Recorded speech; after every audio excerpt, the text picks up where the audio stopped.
Buenas noches, hermanos. Una vez más, bueno, estamos en esta cuarta clase de Cosmovisión Bíblica. Vamos a dar inicio ahora con esta nueva sección, el significado del concepto de cosmovisión. Ya sería la tercera parte. De manera que, bueno, antes que nada, vamos a tener un tiempo de oración para introducir nuestra cuarta clase. Bendito Dios, amado, soberano Padre Celestial, queremos nuevamente presentarnos delante de ti en este día, en esta oportunidad, para seguir aprendiendo de tu palabra, Señor. Sé tú con nosotros, recibe tú la gloria y danos un corazón dispuesto a escuchar y aplicar lo que vamos hoy a aprender. Dejamos todo en tus manos, Señor. Recibe tú toda la gloria y toda la honra. En el nombre de tu Hijo Jesucristo. Amén. Bueno, le damos el pase entonces al hermano Luis Sena para poder iniciar esta clase. Adelante, hermano. Buenas noches. Muchas gracias, Randolph. Vamos a continuar en esta sesión trabajando el concepto de cosmovisión. Esta es la tercera sesión a la que dedicamos este objetivo.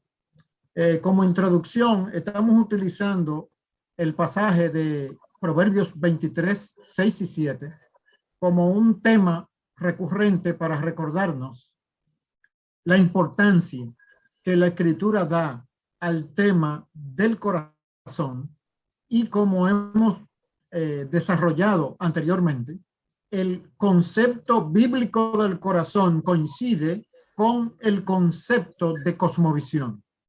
Por lo tanto, ¿cuál es nuestro pensamiento en nuestro corazón? Eso es lo que somos. Entonces, hay que tener claridad que el nivel de nuestro discipulado, el nivel de nuestro compromiso con Jesucristo, se mide a nivel de los pensamientos en nuestro corazón. No necesariamente de nuestras palabras, no necesariamente de nuestras acciones, porque, por ejemplo, en este pasaje, la persona que es un avaro, un tacaño, es una persona que está brindando comida y está diciendo, invitando con sus palabras, y aún así la Escritura dice que no le creamos porque es un avaro. Lo que realmente esta persona es una persona tacaña. Entonces, independientemente de que está brindando comida o que está invitando con sus palabras, la Escritura dice no le creas, porque lo que él es en su corazón, eso es lo que es. Entonces, la medida del discipulado de una persona se evalúa a nivel de los pensamientos de su corazón. Eso no se puede ver externamente, pero sus palabras y su conducta van a dar patrones que nos van a llevar a entender las motivaciones profundas de su corazón.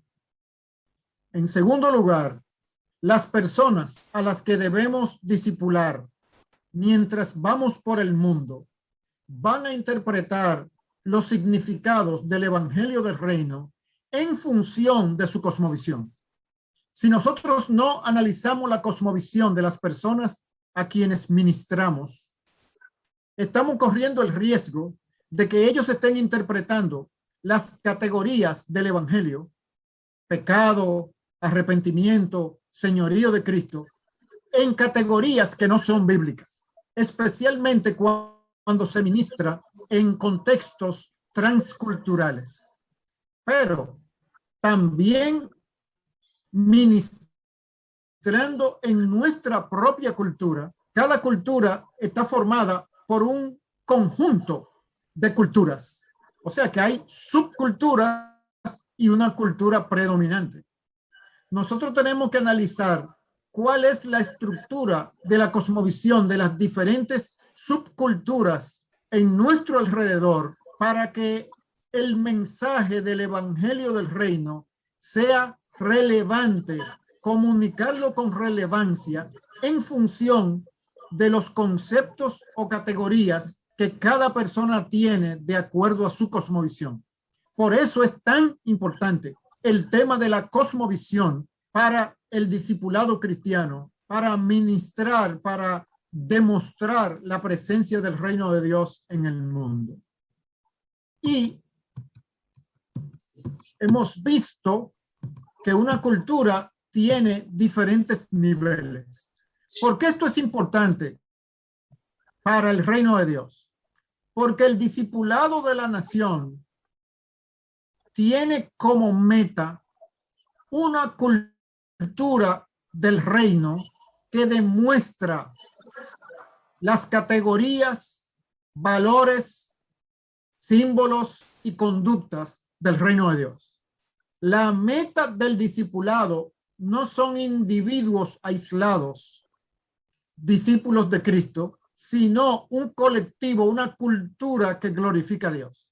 Por eso necesitamos conocer la estructura de una cultura para, vamos a decir así, nos sirva como de índice de lo que debemos ir logrando para cada vez más influir que nuestra nación sea discipulada. Entonces, los tres niveles: en el nivel implícito están las presuposiciones básicas. Esas presuposiciones pueden ser examinadas o no examinadas. Todo el mundo tiene presuposiciones. La examine o no la examine. Si la examina, se hacen explícitas, pero si no, permanecen en nivel implícito. De toda manera, el peso que tienen en controlar nuestra conducta y nuestro corazón es el valor que aporta. Luego tenemos un nivel explícito donde están las doctrinas, las creencias, los valores, etcétera. Ese nivel explícito es la conversación de cada día entre las personas. Y tenemos el nivel sensorial de la cultura, donde se expresan los patrones de conducta, los símbolos, los rituales deportivos, artísticos, de todo tipo. Es decir, una nación discipulada tiene los principios del reino de Dios en cada una de esas categorías. Eso es lo importante. No solamente a nivel de creencias y valores, sino que las presuposiciones básicas, las convicciones de las personas están de acuerdo a los principios revelados en las Escrituras, y también eso se refleja en el nivel sensorial de la cultura, en las conductas, símbolos y rituales. Entonces, yendo un poco más en detalle respecto a estos niveles de la cultura, el nivel implícito, que es el nivel más profundo, contiene la narrativa controladora o metanarrativa que esa cultura comparte, o las personas de esa cultura comparten. Por ejemplo, en una sociedad animista, la narrativa controladora es que el mundo espiritual domina la esfera física y social de la vida de las personas. En una cultura eminentemente secularizada, con una perspectiva naturalista y humanista de la vida, donde no hay trascendencia y Dios no existe, entonces su narrativa controladora es que la naturaleza es todo lo que hay.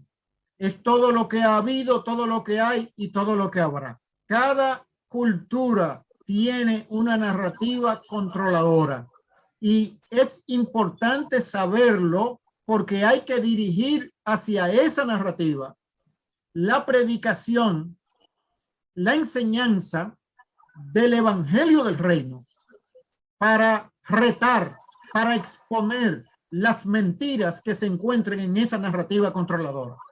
Si no se exponen las mentiras a ese nivel, seguirán obstaculizando el impacto del evangelio en la vida de las personas controlada por esa narrativa. En el nivel explícito tenemos las respuestas a las preguntas fundamentales que nos hacemos los seres humanos. Todos los seres humanos nos preguntamos, ¿quiénes somos? ¿Dónde estamos? ¿Por qué el mundo funciona mal? ¿Cómo puede arreglarse? Preguntas esenciales. Todos los humanos nos hacemos la misma pregunta. La respuesta que damos refleja la cosmovisión que tenemos. En el nivel explícito también están los conjuntos de creencias y criterios para las diferentes instituciones culturales. Por ejemplo, la teología, la filosofía, familia, educación, negocio, gobierno, artes, deporte, comunicación, etc. Es decir, toda la base institucional de esa sociedad se encuentra en el nivel explícito de la cultura.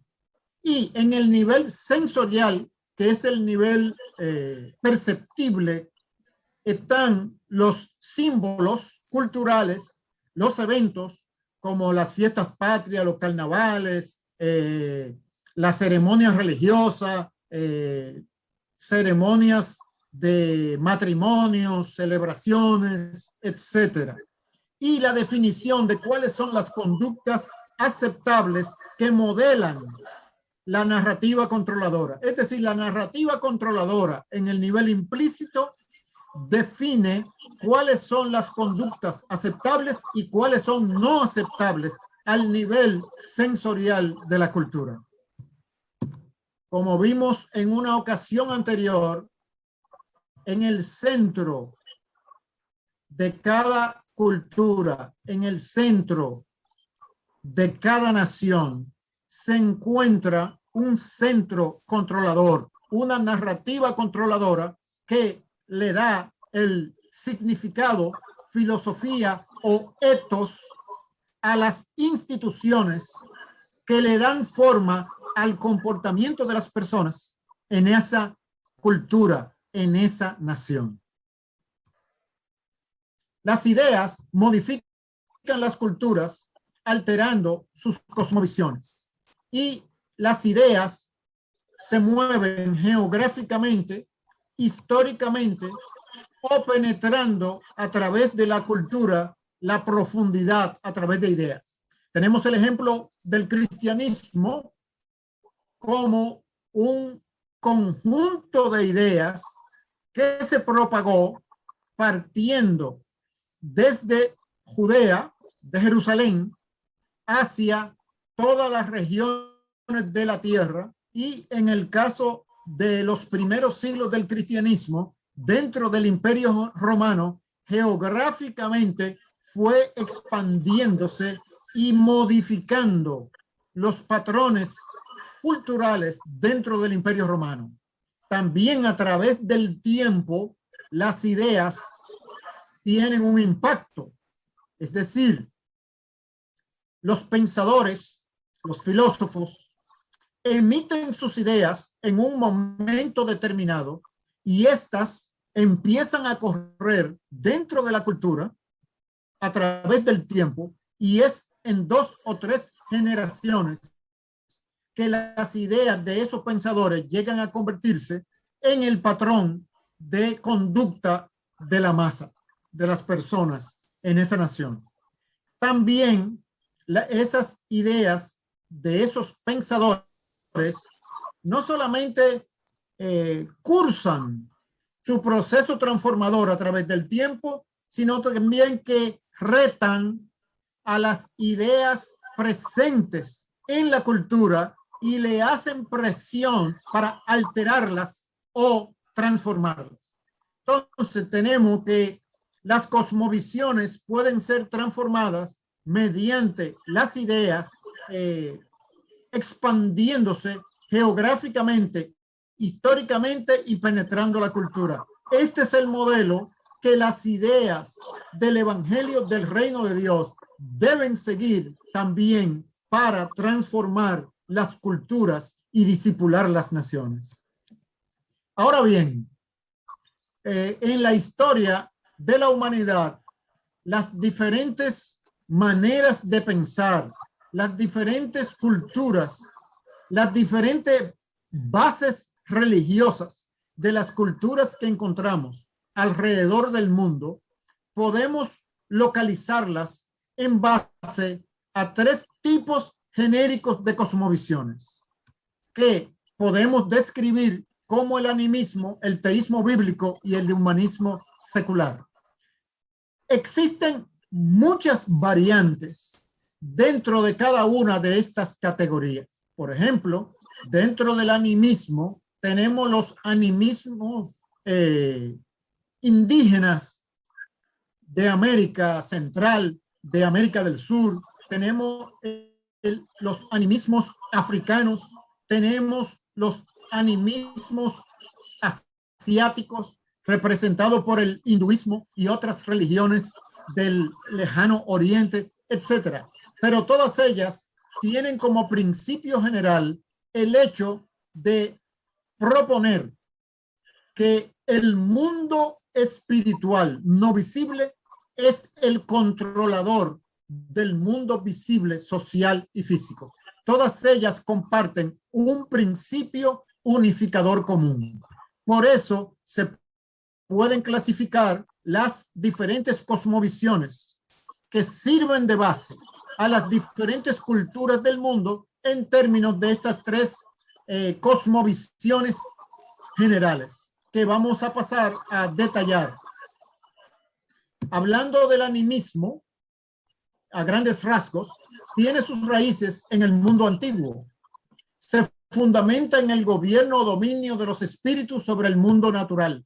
Los elementos de la creación, según esta cosmovisión, encarnan a los espíritus invisibles. Estos espíritus son caprichosos e impredecibles. Por eso tienen que ser apaciguados o tratados de manipular a través de la magia. Hay que manipularlos con la magia. La verdad, sea religiosa o práctica científica, está oculta, es misteriosa, es irracional. No es posible conocer la verdad de una manera objetiva, según esta cosmovisión. El bien y el mal existen y el universo es amoral. No necesariamente lo que existe y las prácticas que las personas aprenden en interacción con los espíritus necesariamente son bien o mal, sino que el universo es neutro, moralmente neutro. Esto resumiría en grandes rasgos las cosmovisiones que tienen una base animista.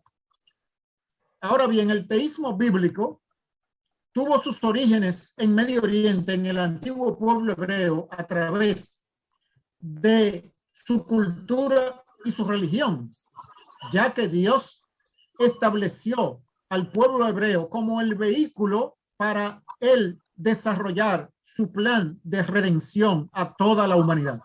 El teísmo bíblico considera a Dios como el origen de todo y la realidad última de la vida. Dios es personal y por lo tanto su carácter es reflejado por la realidad en todos sus aspectos. ¿Qué quiere decir esto? Todo lo que ha sido creado está en un conjunto de relaciones entre Dios, los seres humanos, los humanos consigo mismos, los humanos con los otros humanos y los humanos en relación con el medio natural, con la naturaleza. Es decir, el universo, la creación, es una estructura de relaciones en las cuales las relaciones interpersonales son el activo más valioso porque reflejan el carácter personal de Dios, que es una comunidad de tres personas, Padre, Hijo y Espíritu Santo. La creación es a la vez espiritual y física, es integral. No es solamente espiritual, no es solamente física, sino que lo espiritual y lo físico está entrelazado y se entrelaza, se interactúa, se solapa una dimensión con la otra. La verdad ha sido revelada por Dios por lo tanto puede ser conocida con seguridad. Podemos conocer verdad objetiva porque Dios existe. No podemos conocer exhaustivamente toda la verdad, pero lo que Dios ha revelado lo podemos conocer con seguridad. Por lo tanto, hay una base objetiva para conocer la verdad en el teísmo bíblico. El ser humano es portador de la imagen de Dios y a la vez es un rebelde a su gobierno. O sea que el ser humano, de acuerdo al teísmo bíblico, tiene una dualidad, tiene una dignidad por ser una criatura portadora de la imagen de Dios, pero también es una criatura rebelde al gobierno de Dios, el cual está sujeto a la muerte y a la condenación si no lo alcanza la obra redentora de Dios en Jesucristo. Ambas realidades coexisten dentro de la humanidad. El mal existe por iniciativa de la criatura, no pertenece intrínsecamente a la buena creación de Dios. Dios ha provisto remedio contra el mal en la persona de su Hijo Jesucristo y la reconciliación que en Cristo Dios ha lanzado con su creación. Es decir, la redención en Jesucristo significa la reconciliación de las cosas creadas con su creador. En tercer lugar, la tercera cosmovisión genérica es el humanismo secular. Tiene sus raíces en la filosofía griega antigua. Su presencia en Occidente fue introducida con el Renacimiento y el movimiento moderno del siglo XVIII. Considera la realidad como esencialmente física y se enfoca en la unidad de la naturaleza. Por eso también puede identificarse como naturalismo. Es decir, considera que lo físico, lo natural, es lo único que existe. La vida, para esta cosmovisión, es el resultado de la interacción entre la materia, la energía, el tiempo y el azar.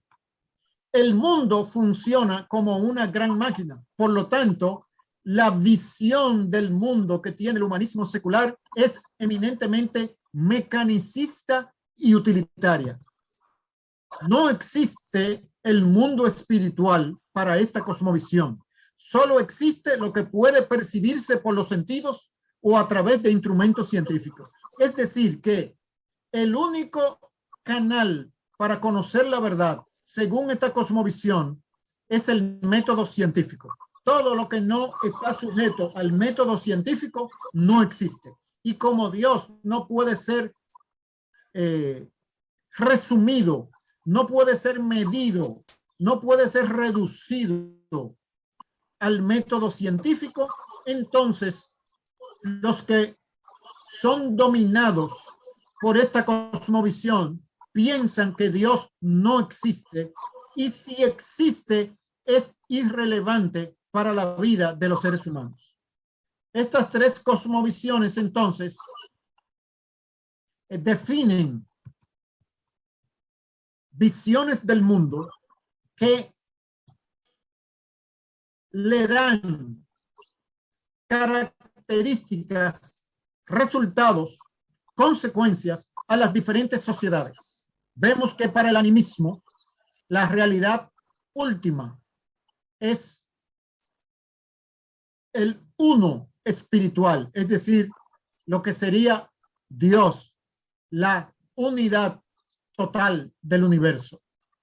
El ser humano es simplemente una imagen, ni siquiera tiene corporeidad, sino que es un sueño, una ficción, una imaginación, sobre todo en el animismo hinduista. La naturaleza es ilusión o maya y la historia es cíclica, va dando vueltas y los seres humanos reencarnan en ella hasta alcanzar la unidad total con el uno. Este animismo oriental tiene esta visión deformada de la realidad. Por otro lado, el teísmo bíblico enseña que la realidad última es Dios y que Él está tanto separado de la creación como interactuando de una manera inmanente en ella. El ser humano, para el teísmo bíblico, está formado por mente, corazón y cuerpo. La naturaleza es un potencial de recursos que pueden expandirse para satisfacer las necesidades crecientes de los seres humanos, y la historia tiene una trayectoria lineal que va desde la creación original en el huerto del Edén hasta la Nueva Jerusalén. El secularismo ve la realidad última eminentemente como física exclusivamente y niega la trascendencia de Dios. Ve a los seres humanos de una manera materialista, simplemente como boca y estómago, como consumidores de recursos que pesan sobre la creación y el medio ambiente y a los cuales hay que eliminar para mantener una cuota aceptable de cantidad de humanos sobre el planeta Tierra. En términos de la naturaleza, el secularismo ve a la naturaleza como un conjunto cerrado, es decir, los recursos son limitados. Por lo tanto, hay que tener cuidado con la proporción de seres humanos que habitan el planeta Tierra para que no se produzca una degradación total de los recursos que son limitados.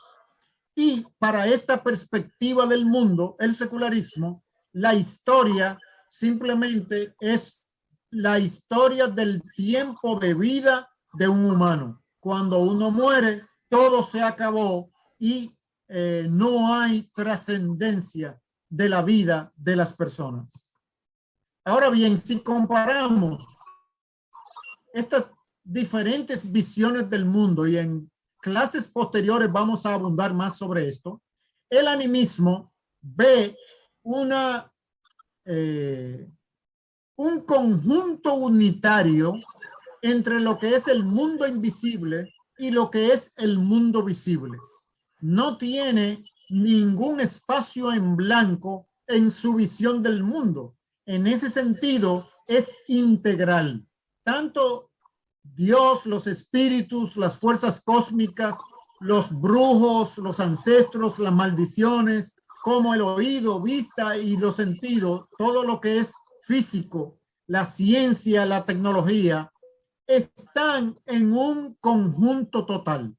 En el secularismo tiene un gran espacio en blanco porque niega la presencia del mundo de la creación invisible y espiritual, y solamente ve como real el mundo visible de los sentidos, oído, vista, tacto, gusto, olfato, ciencia y tecnología y el desarrollo de la creación.